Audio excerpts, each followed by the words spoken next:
actually shaking. Get out while you still can!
It's about to collapse!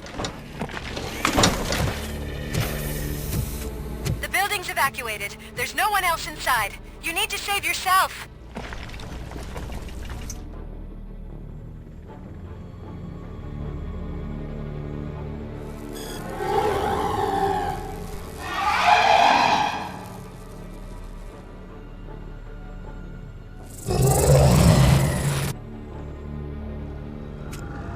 There is one more person here that needs saving. What? Murphy? We are not done yet.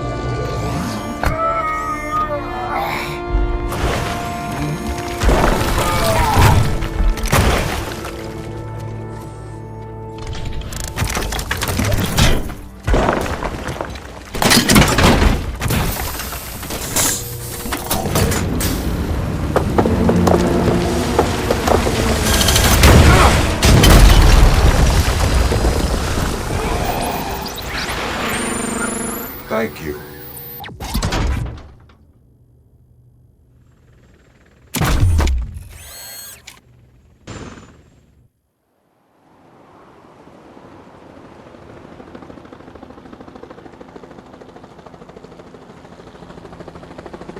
Does anyone see him?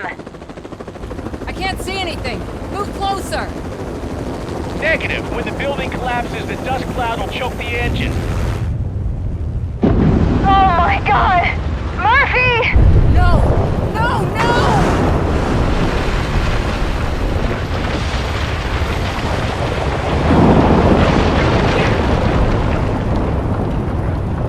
Wait! I see something! Is that him? Talk to me!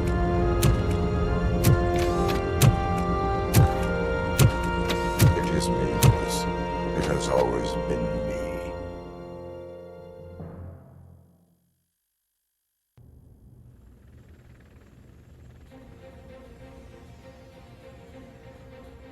Another week passed since the OCP's magnificent giant has fallen. OCP's new CEO assured us that the destruction of its headquarters will not stand in the way of finishing Delta City. Japanese corporation Kanemitsu has already shown interest in OCP's most prominent project. We at Media Break welcome them with open arms. Delta City, yokoso! From the City of Wonders, we're back to Detroit.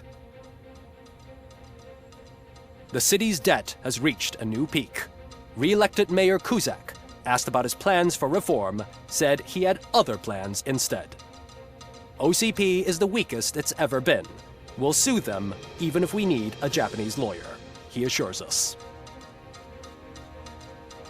Now it's time to introduce a new segment, You the Detroiters, where we share feel-good stories from our local communities. Disgraced Senator Farrell took hostages at the local theater and called for his reinstatement.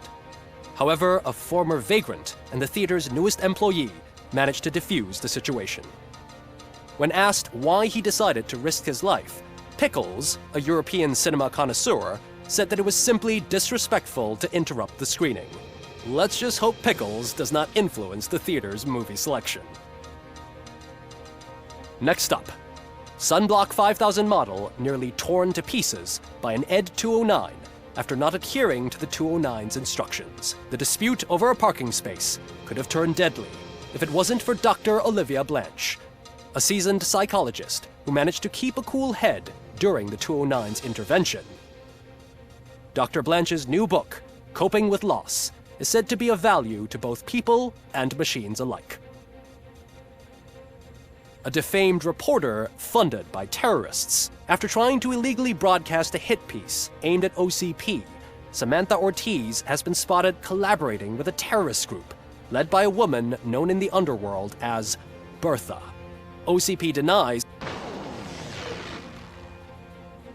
We're sorry for the disturbance. Fortunately, this time it was a minor one. Let's move on. A new world record has been set in Detroit. A man called Funeral Bob attended his 1000th funeral this year. The record-breaking funeral belonged to Max Becker, a former OCP executive.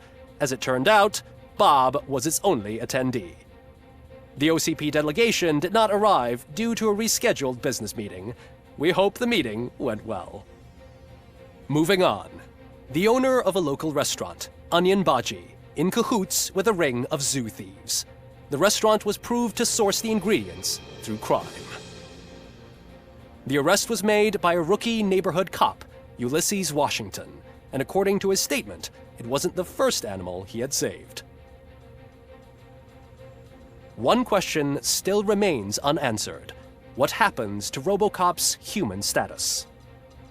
Mayor Kuzak distances himself from RoboCop and leaves no doubt that he will not be advocating for granting him human rights. RoboCop's efforts have prompted a public conversation. I saw on TV that it suffers from some kind of malfunction. What if he mistakes us for criminals or something? Who's gonna defend us from him? I thought you were with us, Robo. Human rights for a robot. What's next, refrigerators? It's been a busy time for Detroit, but the cloud that lowers over the city is lifting as police end their strike. We're ready to serve, said Officer Ann Lewis, who returned to duty despite her recent injury. What heroism. Detroit can sleep soundly tonight. The question is, for how long? That's all for today. This was Casey Wong. Until next time.